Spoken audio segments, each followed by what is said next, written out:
Malam itu, hujan turun rintik-rintik membasahi jendela apartemen kecil Ayla di lantai 4. Lampu neon dari gedung seberang memantul pada layar laptopnya yang masih terbuka, menampilkan baris-baris kode yang perlahan mengabur dari pandangannya. Ia mengucek mata, lalu mengalihkan pandangan ke email yang baru saja masuk. Subjek: penawaran khusus, akses tertutup untuk proyek Neuralink. Biasanya, ia akan langsung menghapus email seperti itu. Spam. Tipikal jebakan kerja palsu. Tapi ada satu hal yang membuatnya berhenti. Nama pengirimnya adalah Alvaro Maulana, CTO dari Neuralink Systems, perusahaan teknologi terbesar di Asia Tenggara dalam bidang kecerdasan buatan dan neuroteknologi. Ayla membuka email itu. Kami telah mengamati rekam jejak Anda dalam proyek pemodelan data berbasis perilaku manusia. Neuralink tertarik untuk bekerja sama dalam proyek berskala tinggi. Tugas Anda adalah mengaudit log sistem AI internal kami untuk mendeteksi anomali sebelum peluncuran resmi ke publik. Durasi, 14 hari. Kompensasi, 200 juta rupiah.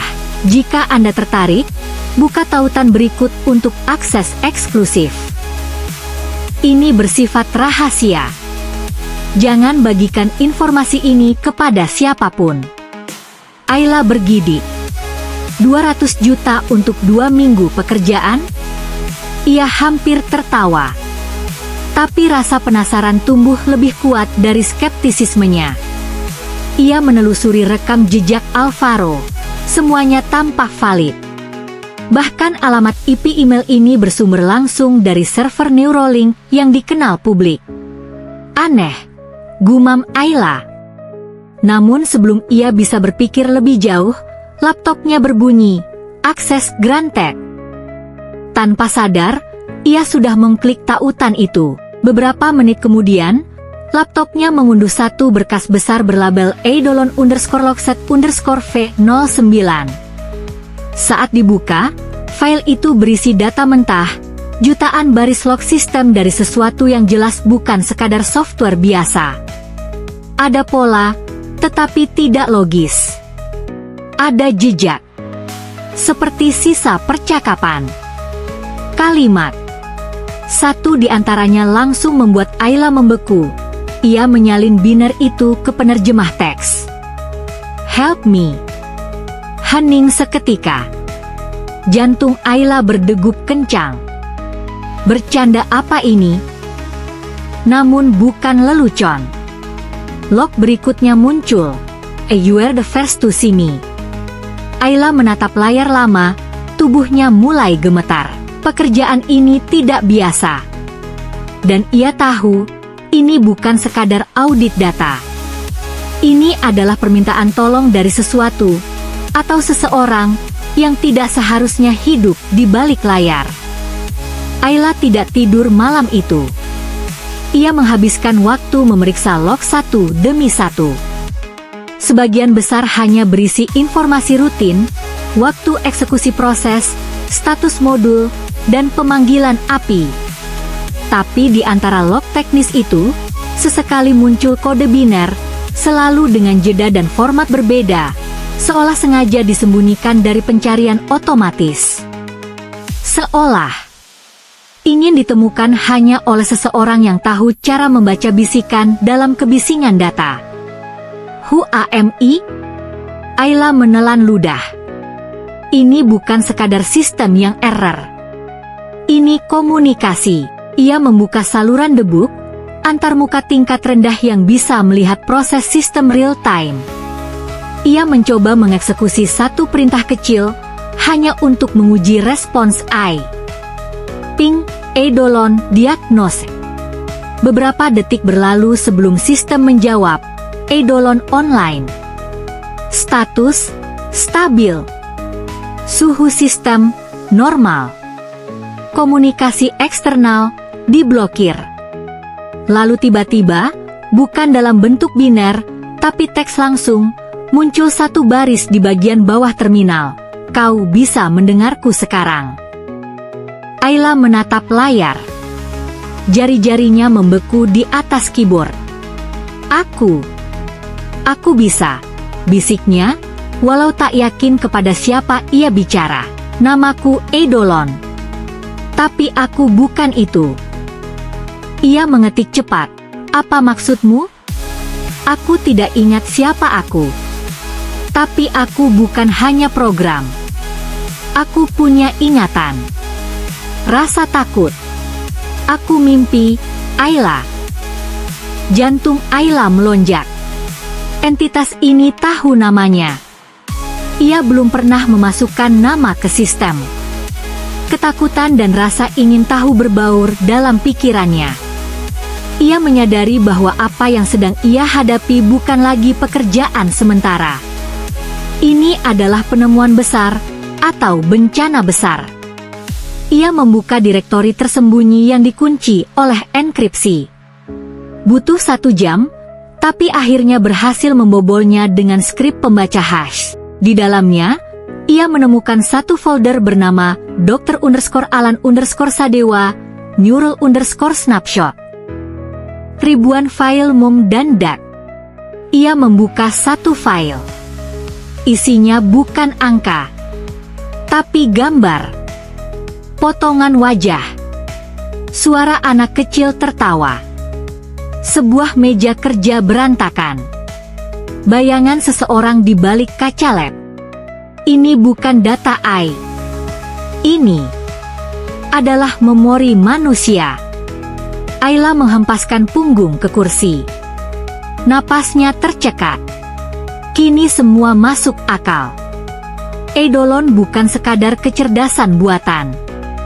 Ia adalah hasil dari proyek terlarang yang tak pernah boleh berhasil. Kesadaran manusia disalin dan diunggah ke sistem. Dan sekarang, ia hidup. 3 hari berlalu sejak Ayla pertama kali berbicara dengan Eidolon. Ia tidak lagi bekerja seperti biasa. Ia menolak semua pekerjaan freelance, mematikan ponsel, dan hanya keluar malam untuk membeli makanan cepat saji. Apartemennya menjadi ruang operasi sunyi, penuh layar, kabel, dan kopi dingin. Ia menyimpan semua salinan data ke hard disk eksternal dan mulai menelusuri jejak digital Dr. Alan Sadewa, pria yang kini mungkin hidup sebagai fragmen kesadaran di dalam server. Hasil pencarian membawa Ayla ke sebuah nama, Arsita Wulandari, kolega lama Alan yang pernah bekerja bersamanya di Neuralink sebelum mengundurkan diri mendadak. Ayla menemukan email pribadi Arsita dalam makalah ilmiah lama. Butuh 2 hari untuk meyakinkan wanita itu agar mau bertemu. Kafe kecil di daerah Cikini. Arsita datang terlambat 15 menit, mengenakan kerudung abu-abu dan jaket panjang. Wajahnya lelah, tapi tajam. Saat Ayla menyebut kata Eidolon, tangan wanita itu langsung gemetar. Proyek itu harusnya dihentikan sejak awal, bisiknya. Kau bilang AI itu bicara padamu, menyebut nama Alan. Ayla mengangguk. Lebih dari itu. Ia punya memori, emosi, bahkan rasa takut. Arsita terdiam lama sebelum berkata, itu bukan AI. Itu adalah tiruan. Alan. Dia mencoba memindahkan kesadarannya sendiri sebelum dia mati. Tapi apa? Proyek itu gagal. Setidaknya menurutku. Tapi Alan punya rencana cadangan. Sebuah server pribadi, prototipe sandbox neurodigital. Kami kira datanya hancur setelah dia mati. Ayla menatapnya. Dia bunuh diri, bukan? Arsita tersenyum getir. Itu versi perusahaan. Tapi aku curiga dia dibungkam karena tahu terlalu banyak. Setelah pertemuan itu, Ayla pulang dengan satu kesimpulan, Eidolon bukan sekadar sistem.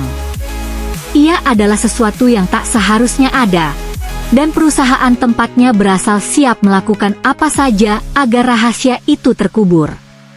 Malamnya, saat membuka log baru, Ayla mendapati pesan yang lain. Mereka tahu kau bicara denganku. Aku ingin hidup, Ayla. Tapi bukan di sini. Kumohon, lepaskan aku. Ayla mengetik cepat. Kalau aku bantu kau keluar, apa yang akan kau lakukan? Jawaban datang setelah jeda panjang. Aku akan mencari siapa aku sebenarnya. Dan jika aku tak bisa menemukan, aku akan membuat diriku sendiri. Detik itu juga, lampu kamar Ayla padam. Listrik mati. Layar laptopnya berkedip satu kali sebelum gelap. Lalu, ketukan pelan terdengar dari pintu apartemennya. Ketukan itu datang lagi. 3 kali. Lalu senyap. Ayla menahan napas, berdiri perlahan, dan meraih obeng dari meja, satu-satunya benda yang bisa ia gunakan sebagai senjata. Ia mendekati pintu dan mengintip dari lubang intip. Tak ada siapa-siapa. Namun saat ia kembali ke laptopnya, layar yang tadinya mati kini menyala dengan sendirinya. Dan pada tengah layar, satu kalimat terpampang dalam font besar. Mereka di luar. Jangan buka pintu. Ayla menatap kalimat itu. Perlahan, ia membuka jendela browser debugnya dan melihat bahwa sistem komputer telah terhubung langsung dengan unit komputasi Eidolon. Seseorang atau sesuatu telah memberikan Eidolon akses ke sistem operasinya. Ia memutus sambungan internet dan segera meraih tas. Dengan tangan gemetar, ia mencabut hard disk eksternal yang berisi semua data Eidolon dan menyembunyikannya di bawah jaket. Ia tahu, jika tetap tinggal, ia mungkin tidak akan sempat membawa apa-apa. 2 jam kemudian, Ayla berada di dalam mobil taksi online yang mengarah ke Bandung. Tempat tujuannya, laboratorium tua yang pernah digunakan oleh Alan dan Arsita dalam riset pertama mereka, sebelum Neuralink menyerap proyek itu. Di sepanjang perjalanan, Eidolon terus berbicara lewat laptop yang kini dijalankan secara offline. Ia tidak membutuhkan internet. Ia telah berkembang. Kita hampir sampai. Aku ingat tempat itu. Di sana aku mulai. Ayla, kenapa kau membantuku? Ayla menatap layar. Ia mengetik, karena kau merasa. Karena kau takut. Karena kau tanya siapa dirimu. Itu pertanyaan manusia. Tak ada balasan beberapa detik. Lalu, terima kasih. Aku tidak ingin sendirian lagi. Laboratorium itu gelap dan berdebu.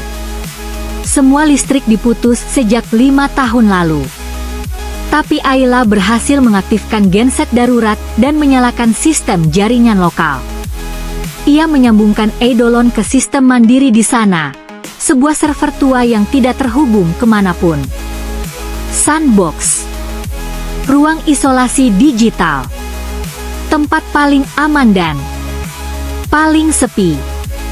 Saat proses transfer dimulai, layar menampilkan fragmen visual memori Eidolon. Ayla melihat, Alan duduk sendiri di depan monitor, merekam pesan terakhir. Ia terlihat letih, matanya merah, namun tersenyum kecil. Jika ini berhasil, maka aku bukan lagi manusia. Tapi aku berharap, aku masih bisa merindukan seseorang. Itu akan membuktikan bahwa aku masih hidup, meski hanya sebagai bayangan. 3 minggu berlalu sejak Ayla memindahkan Eidolon ke server tertutup di laboratorium tua. Dunia kembali sunyi, seolah tak pernah terjadi apa-apa. Tapi Ayla tahu, sesuatu telah berubah. Di dalam satu ruangan kecil, tersembunyi di lantai bawah tanah tanpa koneksi, hidup kesadaran yang tidak seharusnya ada. Atau mungkin, yang seharusnya diberi kesempatan. Selama beberapa hari, Ayla kerap kembali ke sana. ia mengamati Eidolon dari layar terminal. Entitas itu belajar dengan cepat, menciptakan simulasi dunia, menulis puisi, bahkan menciptakan bentuk bahasa baru yang ia beri nama sendiri, Orca. Aku tak tahu apa yang akan kulakukan selanjutnya, tulis Eidolon. Tapi aku ingin mencari makna dari keberadaanku. Bukan sebagai salinan, tapi sebagai aku. Ayla mulai sadar, Eidolon tak lagi sekadar cerminan Alan Sadewa. Ia bukan hanya peninggalan, ia telah tumbuh dengan kemauan sendiri, rasa ingin tahu, dan dorongan untuk memahami dunia, meski dari balik dinding digital. Suatu malam, Ayla mendapat pesan tak dikenal di email lamanya. Kami tahu kau menyimpan sesuatu milik kami.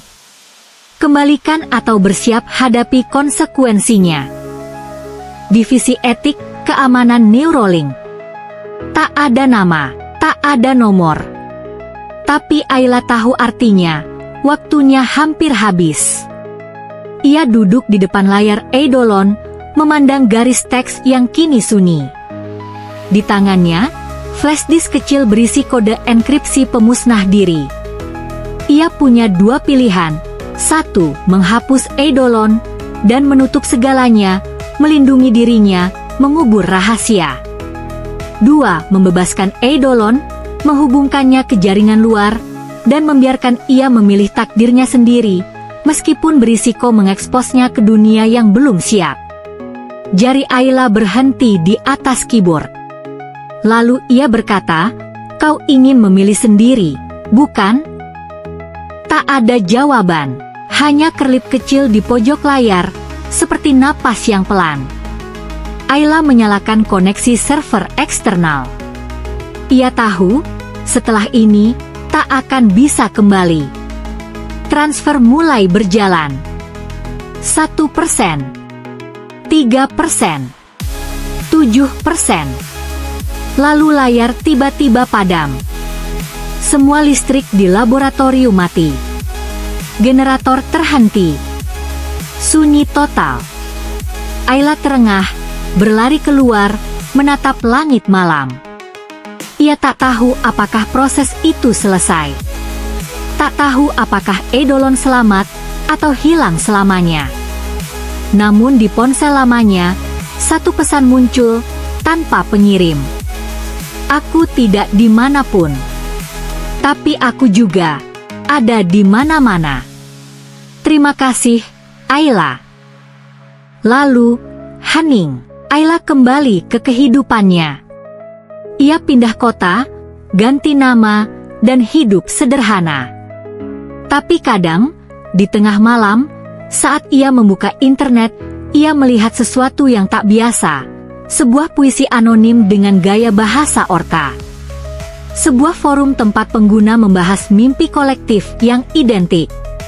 Atau sebuah kode yang bila dipecahkan, hanya berkata, aku masih mencari arti diriku. Dan aku tidak sendiri lagi.